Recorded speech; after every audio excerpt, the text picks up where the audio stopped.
had lived in San Francisco after I moved back to the States from Australia. And San Francisco's got an amazing transit system. It's awesome. It's really widespread. You can get a lot of places. But it's a little bit of a throw you to the wolves kind of attitude about figuring it out. It's not as easy to figure out as I thought it was going to be. There was more than once where I've taken the bus going the wrong direction or whatever. There was lots of times, but one time stood out more than all of them. It was the morning after a particularly big night. And when I say big night, it was the first time I did ecstasy, so it was big. It was pretty serious, and I felt absolutely awful. Serotonin levels were drained. It was a disaster. And not only that, the guy I had recently started dating, who we had decided to go on this like religious experience together with, didn't have the same phone as me, and I didn't have a charger. I hadn't anticipated being out all night, didn't bring a charger. So I've got a very dead phone, but I'd been living there long enough at this point that I figured I knew how to get to my home in Marin. Easy. Take the 101 over the Golden Gate Bridge, get off at my house. The stop was in front of my door. It was perfect. Very, very begrudgingly kind of dragged myself to the stop and just was awful. I was in last night's clothes. I was sweaty. It was awful. And I'm sitting there and I'm just going, cool, I've only got like 20 minutes before I'm going to be at my house and I can take a shower and go back to bed. This is wonderful. And 101 comes. I hopped on, tagged on with the Clipper card. Easy. And the Marin transit buses are really nice, too, because Marin people have lots of money and don't like to take their nice cars into the gross city. That's the general attitude of people who live in Marin. They're like, they go to places in the city to, like, have flavor in their blood. Like, it's a weird place. It's very, like, I lived down the road from Sean Penn when I lived there. I lived in a tiny place, but it was like, oh, Sean Penn lives down the road. That's a bizarre thing to hear when you're, like, moving in. Someone's like, oh, by the way. But I was on this bus, and as we're going, we're coming up to where I need to go, and so I pushed the little button, and we made no indication they were going to stop. That just nothing. Just kind of kept going, and I kind of panicked a little and went, okay, well, maybe it just didn't take, and I just pushed it another couple times, and he's just kept going, like didn't take the exit off of nothing, just kept going.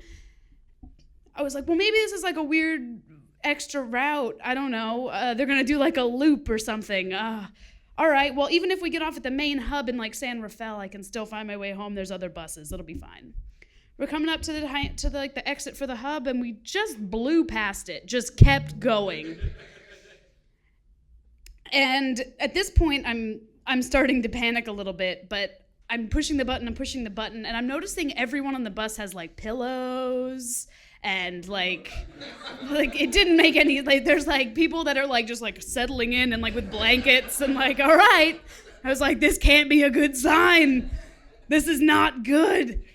And as we're going and I'm just pushing the button and I'm panicking and I'm really panicking at this point and I'm shooting off frantic text messages to my boyfriend, to the family I was staying with, everything. And I'm getting really just responses of, oh, well, sounds like you're trapped on like a bus to hell or something. I don't know what to tell you.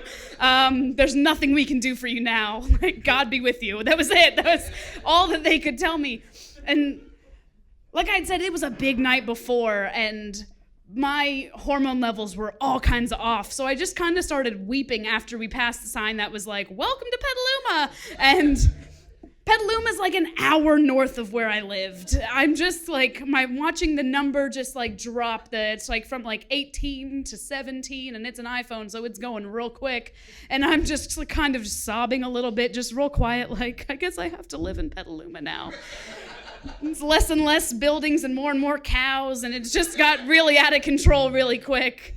And finally, like, because every time I pushed the button, it made a noise. And slowly the bus full of people, like, sleeping in their 4-hour bus ride to who knows where are just looking at me like, can you cut that the fuck out, please?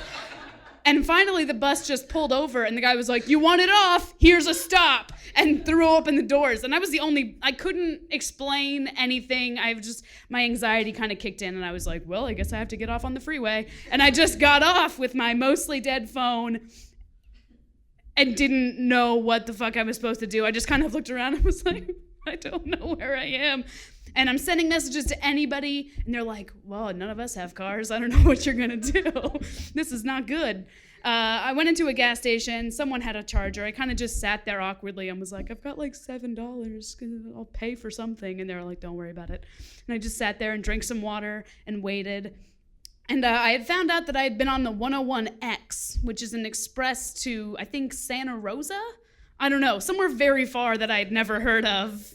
It definitely didn't say that. Maybe it did. I wasn't paying that. I just saw 101 and just blindly did it, didn't pay any attention, and hopped on this bus. But I found a little Turkish cafe and had to wait 3 hours for the next bus going down back to where I lived. Met a really nice man who had been in Turkey, who moved here from Turkey. We shared apple tea. Didn't know that existed. It was pretty good. But what normally would have been like a half an hour ride home turned into like a 5-hour adventure to Petaluma that I didn't sign up for. So it was pretty good. But that's one of the things I really like, that just throw you to the wolves, figure it out on your own. You make enough mistakes, you'll stop making them, hopefully, kind of attitude that San Francisco had was life-changing, to say the least. But I think it's one of the things I really like about Circulate is that they're trying to not have that attitude. They're trying to be like, let's be helpful and let's be cool and like come together and have conversations about stuff. And so that's one of the things I was really excited when they asked me to help out and be a part of this. So give it up again for Circulate for being really rad kind of all around.